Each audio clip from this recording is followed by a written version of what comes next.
Drilling fluids touch just about everything in the drilling process. We're here to deconstruct the drilling process and drilling fluid concepts to provide a deeper understanding of our industry.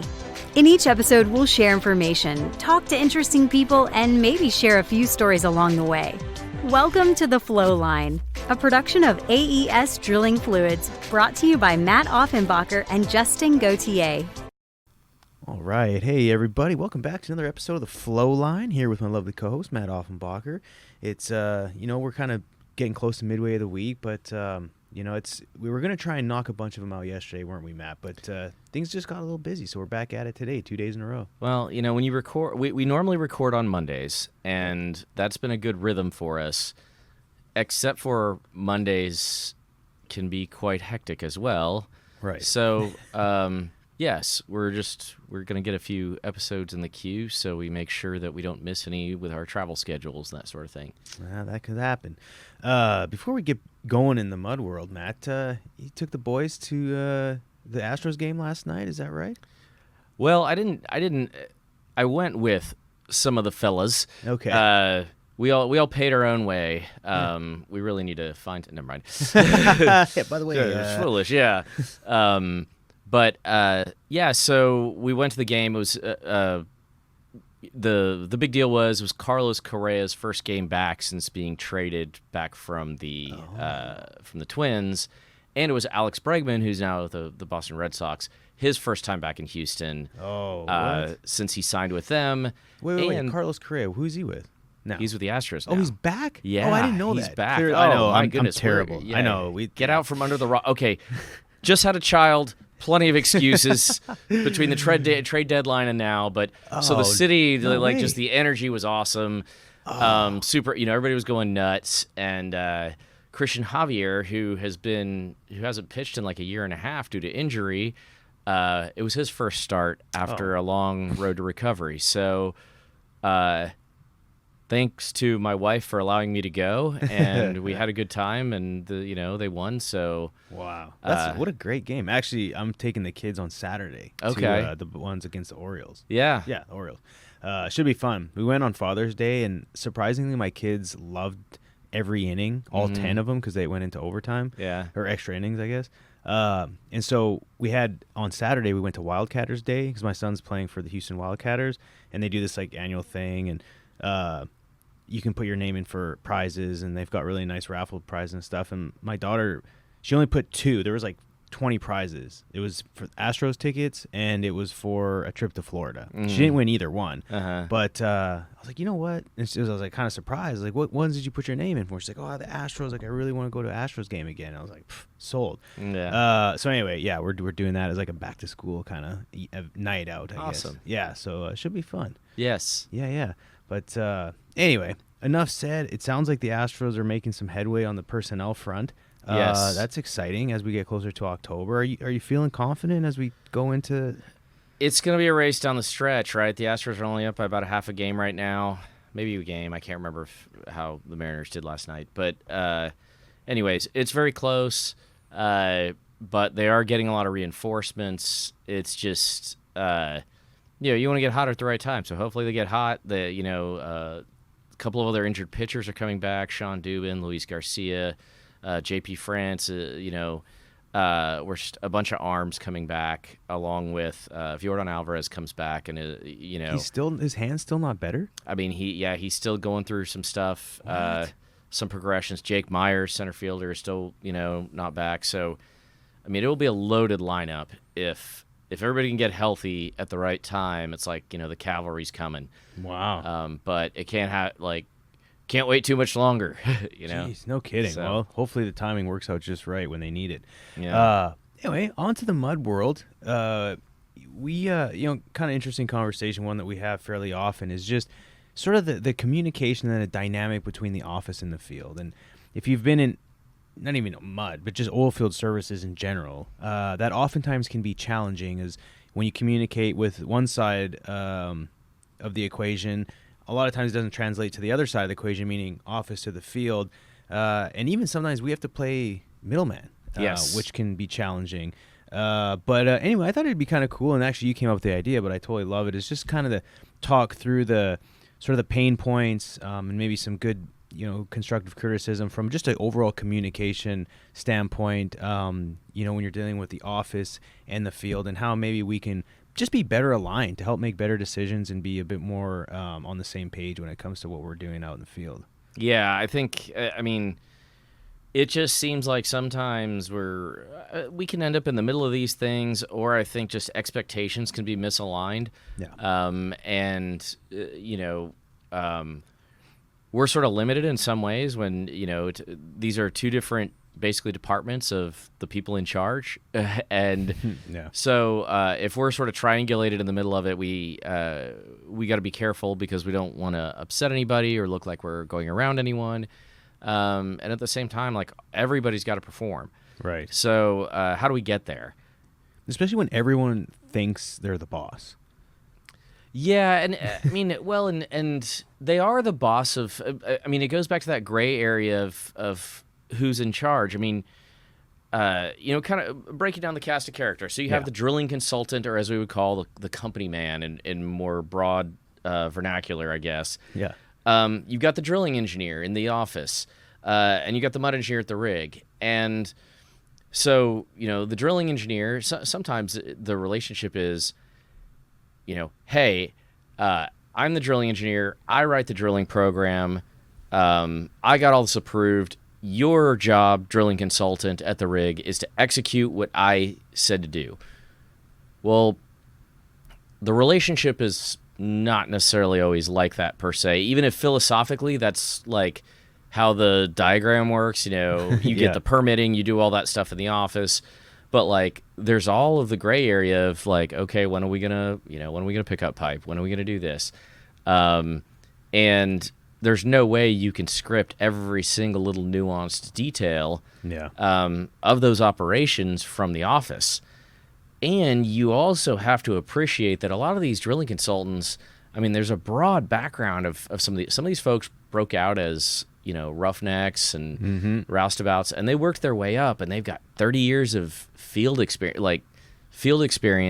And you might have a drilling engineer who's 3 years out of college, who has a lot of, theoretical smarts, but could really benefit from all that experience. And like, how do we get these guys to, understand, like, between the two of y'all, we could do a lot. As opposed to, who's going to push or pull or that kind of thing. And so I think that's, part of the dynamic. And then the other part of it is, as field personnel, if you're the mud engineer, you might have the program all written out and we're supposed to go by the program. And then the company man says, well, I want you to do it this way.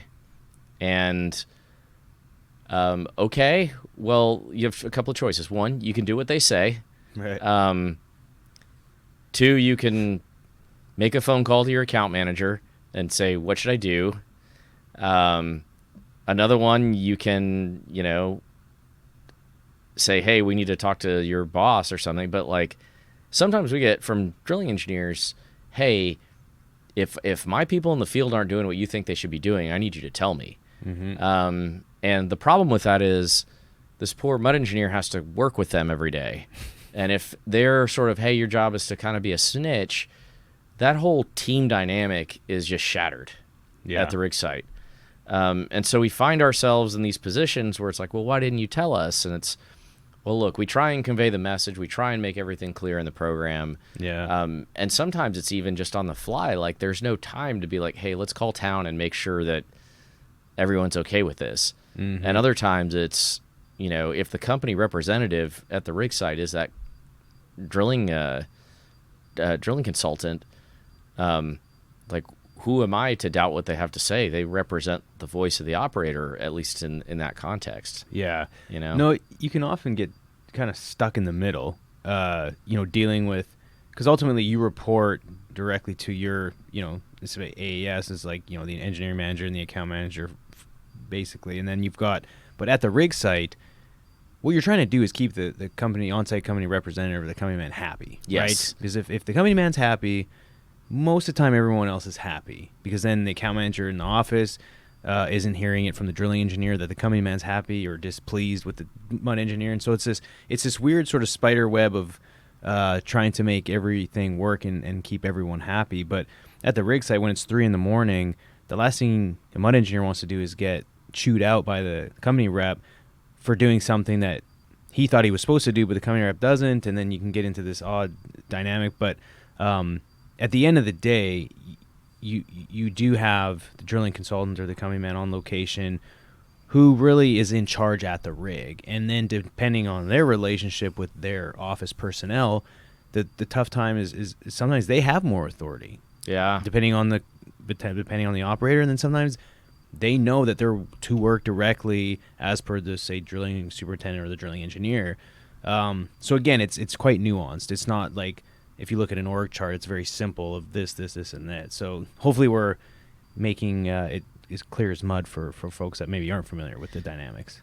Yeah, I mean, can you think of just an example where you were sort of stuck in the middle and having to, okay, I have to put this on my report, or you feel like I can't put this on the report because I was told not to, but how do I keep my records? Fairly often, right? Yeah. Until you get in a smooth rhythm and everyone trusts each other. But when you're just breaking out with a new customer, there's a lot of, hey, this is how we're going to do it. I don't care what your boss tells you, but this is how we do it on this rig. And, the drilling engineer, he's going to be fine with it or she's going to be fine with it. So let's just do, and then, okay, well, I trust you because you're the one standing in front of me right now that could either run me off or keep me on this rig for another couple weeks. So yeah, I'm probably going to do that. But then hopefully when you communicate it back to the AES office, the account manager, so yeah, okay, that makes sense. Like, we can go ahead and do that, and let me just communicate with so-and-so.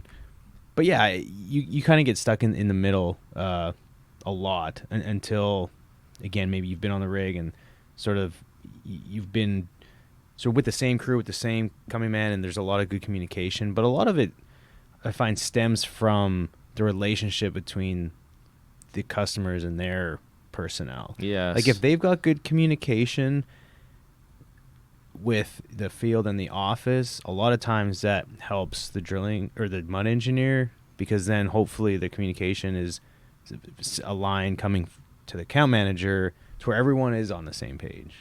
Yes, and I think the big thing I see sometimes is, especially if you have a very experienced field team, yeah, and you have a younger drilling engineer, there's a lot of apprehension about, hey, I want to do this. Yeah. And depending on how salty the field guys are, it could be, well, we're not going to. Or, and I think sometimes from when we've tried to trial new things and that kind of thing, there's a tension of, we really need to bring the field people in on the strategy or our objectives early. Yeah. So that instead of telling them what we're doing, they have a voice. They know they have a voice.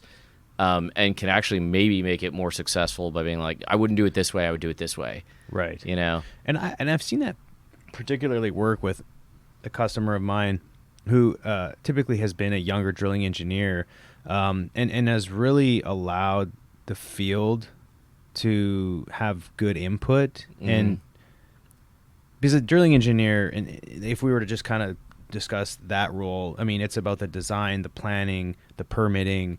They typically select vendors for major services, and they have sort of the general oversight, and they are ultimately the one responsible for the AFE when it goes to their drilling and their management. Yep.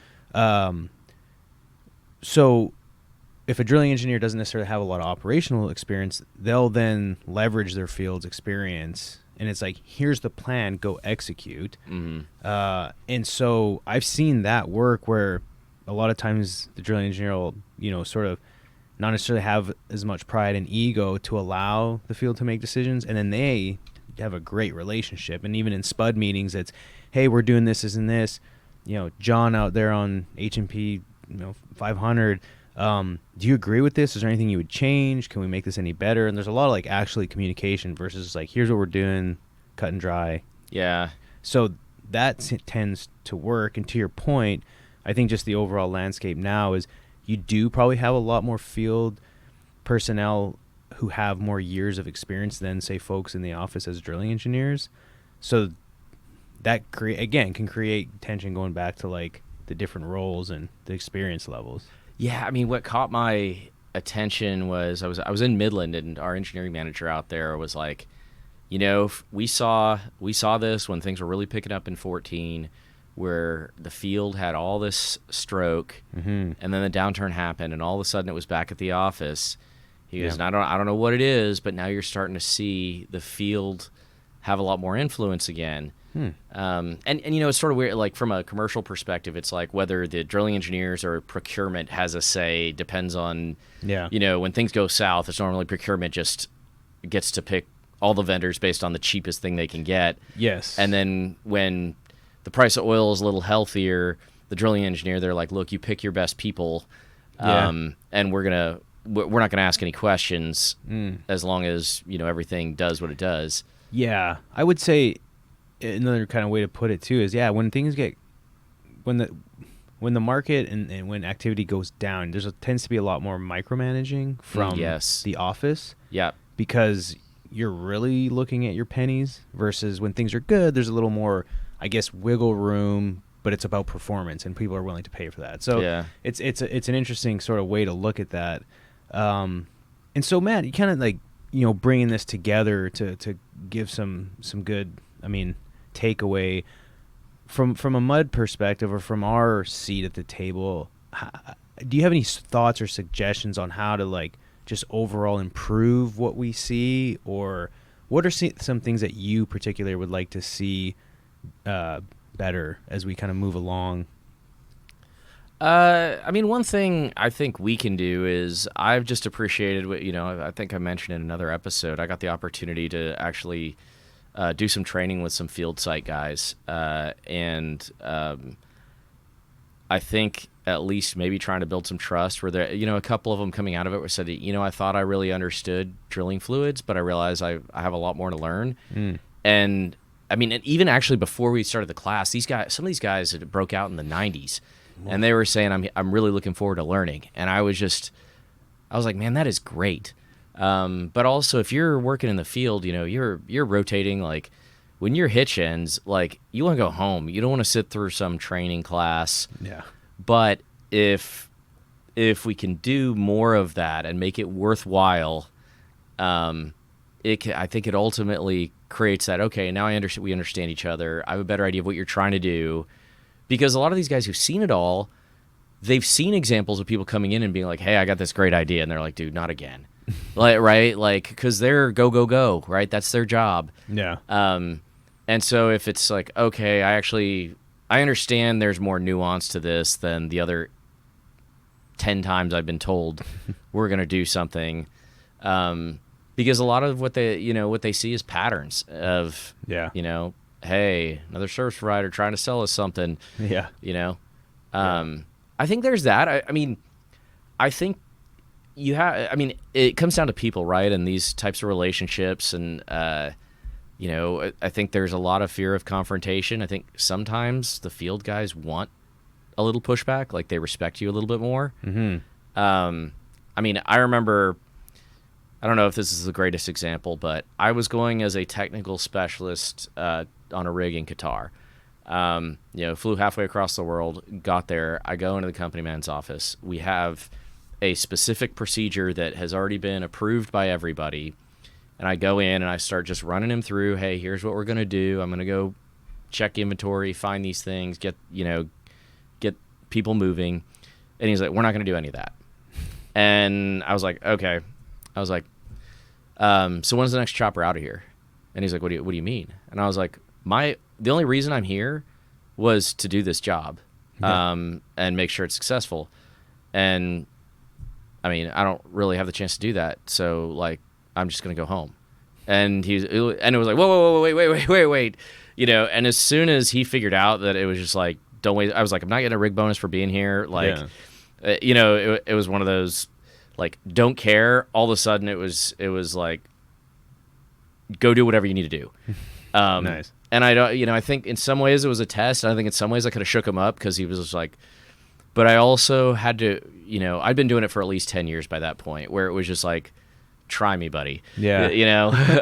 Where I really didn't care. Yeah. And then, but to your point, it's like a 2 or 3 year hand wouldn't be able to do that. No. They would go in there and say, okay, yeah, whatever you want to do. I think I'm supposed to work under your directive, and this is just a guideline, but it's not set in stone. And kind of do whatever you do to make them happy. But yeah, to your point, I think people a lot of times in the field, just like sort of any sort of tough, rugged working environment, you're going to get tested, and so if you just fold and roll over, then they know they may not trust you and your word because you're just trying to make people happy. But yeah, you got to stick up for yourself and what you're supposed to be doing. If you know it's right, then okay, good. Like, I want a little pushback. And even folks in the office, they like a little pushback respectfully. Like a perfect example, we have a guy in Midland who runs a pretty large account for us, and I've seen him multiple times over the years, challenge more and more what the drilling engineers are trying to do, and they've told me they love it. Like, every time they talk to him, it's like they feel like they're challenged. But they know, because of the level of experience and expertise, that ultimately, the fellow I'm speaking of is most of the time right. Yeah, that where it's like, hey, you're making me better by making me think through this. Yeah. Yeah. No, and that's the thing is, I don't know if you've only been at it for a couple of years. Like, I think in some ways you do have to go lean on your account manager and be like, hey, what do you want me to do in this? What would you have done? And like kind of make sure somebody's got your back before you make a move. Yeah. And at the same time, like, stand up when you can stand up and figure out the dynamic with, whoever's in the field. And then, I don't know, we're always looking for a gentler, kinder oil field. I guess, if I was able to talk to some of those guys out on the rig, I'd say, look, we got some good guys, give them a chance. And if you think there are concerns, like, let's all talk about it. Like, yeah. Very true. We have seen a few things where a lot of times decisions are made and we can do more to provide context that says, okay, I know you've always done it this way, but here's why it's different. Mm-hmm. Okay, then we should try it that way. But we've also seen, guys out there who, maybe they work in the field because they don't like people. I don't know, Yeah. And so, it's almost like, I think, would you agree that your time in the field probably made you a better salesperson in the future? Yeah, and you hear that a lot, right? Is your best years of experience are the ones you spent in the field, because that sort of helps build the foundation for everything else after that. So, yeah, I mean, just having not even just the knowledge, but just dealing and understanding how the field folks think. Yeah. You can help bridge the gap a lot of times with your own people and then with the customer, and so 100%. I mean, and then too, it just from a credibility standpoint, like most Sure. people who, if you talk about the years that you spent, working offshore, or when you were a rig hand or a mud engineer and did all these things, this, that, and the other, then there's just that level of like, okay, like I can sort of trust what this individual's saying, and the credibility piece is certainly nice, but not a lot of people get that opportunity, or they might spend just a little bit of time in the field and then are expected to perform at the same level. And I would just encourage anyone out there who's eager to get into the office, spend another year or two if you can, depending on your family circumstance, whatever. But that time in the field is super helpful, and it's nice to see too. What I value is dealing with customers who's sort of have a training program where they're forced to be in the field, not just go from school to the office and then try and dictate what the rig's doing, especially even on mud, because they went to a few drilling fluids classes, and they might have went to some mud school for 2 days, and then all of a sudden they're like, no, this is how we're supposed to do it. Seeing drilling engineers that have spent some time in the field, and even if it was as a night company rep for 6 months, because a lot of times it's not that long, Right. but even that sometimes is nice, because then they're like, oh, now I get the challenge. Because there's things that they don't realize, that if anything can go wrong on a rig, it will go wrong. And so if a report's late, or sometimes the numbers don't necessarily jive, well, there's a chance there's a good reason for it, just because something might have broken down or this and that. And so it just kind of, that piece obviously helps the whole sort of office and field dynamic as well. Yeah, and I mean, I think there's always going to be some sort of tension where you're going to have to learn how to juggle being in the middle of these things, where you're there to do a job, you have some experience and you have the opportunity to speak up, but at the same time, if your customer, like any other situation where you have two people working for the same company that aren't on the same page, or maybe even don't like each other. Yeah. There's going to be times when you may be pressured to take sides, and you've got to find the right way to navigate that to serve the customer the best. Yeah, and I think where this really becomes the biggest problem is if something sort of dramatic or there's an occurrence that happens downhole. Yes. That's when this, and if you haven't been in the field and you're kind of just like, oh, this sounds kind of like, gray area-ish, like what are they really talking about? But at the end of the day, is like if there's something that happens on a rig, this is where it can get really complicated because people are at risk of losing their job, or if a service company is losing like the opportunity to keep working for that customer.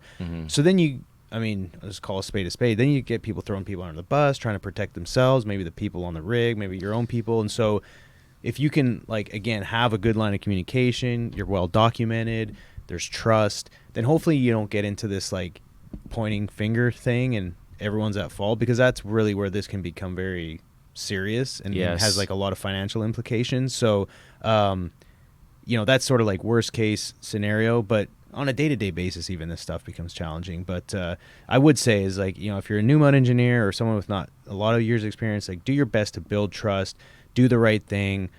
If you feel like something doesn't make sense, discuss it with your account managers. If you feel like you're in a position to sort of like respectfully challenge an idea or a thought, especially when it comes to safety, do that. Yeah. Again, hopefully, rigs aren't going to be fully automated for a long time, so we're going to be dealing with this for a while. Yeah. And but I will say, I think that overall the trajectory and what I've seen over the years is like there's been a mindset and a culture shift within sort of the drilling world. It's gotten, I don't want to say easier, but it's gotten a lot. It's opened up doors for different personalities to actually work on a rig. Whereas like I think years ago, you had to fit in this box, and if you didn't, like there was no chance in heck you were gonna last. But Yeah. I see people like, oh wow, yeah, okay, like you're a mud engineer, and that's great, because a lot of times years ago that there's things that might have been a little tougher for that individual, which nowadays is not as bad. Yeah, and I think the other part of it is like not all field people are ogres. There are certainly ones. It's all walks of life, but a lot of them can remember what it was like to break out, or a lot of them can remember some of these things. And as you build trust in that relationship, they're going to give you the benefit of the doubt. To some degree, you can even ask it like, hey, do you mind if I share a thought on this? And they might say, I don't care what you think. Or they might say, you know what do you got? I think you're right. Like there's a fair amount more like openness. I think we have better, data and other things that we can sort of illustrate like, hey, here's where this worked before. That's what we're going to try and do here. Yeah. It just, it all comes down to people, and there's different personalities. You start to figure out like, why does this customer like this person so much? And it's like, oh, well, they're always out on the pits, like always. Yeah. And like, I was kind of one of those guys. I would always I'd make a round even if anything wasn't going on at pretty regular times. Mm-hmm. But at the same time, like I wasn't just going to go out there to be out there. But there are some guys, especially like drilling consultants who are like, I always see them out there, always doing something. Well, it could be doing nothing. Like maybe they should be doing a mud check or or whatever. And so like even the vibe of what expectations are of like this is what a good mud engineer is to me can vary. And so I think that's where especially mud engineers figure out like how to be a chameleon. Figure out what this guy likes quick, do it, and hopefully build that relationship where you can kind of express yourself a bit more as trust grows. Yeah. But no, it's kind of a close out on that point, and we'll wrap up. But yeah, it's just the overall dealing with different personalities. And some company, we're all there to drill a hole in the ground, but everyone kind of looks at it differently on how you get there. Yeah. And so, you may be on 1 week with a hitch doing one thing one way, and next thing you know, there's crew change on the coming man side, and you're doing things completely different. Yes. To achieve the same result. Yes. That can be challenging, especially for those who bounce around from rig to rig, maybe because they're a floater or rigs pop up and down. But that can be very challenging. And so, but anyways, it's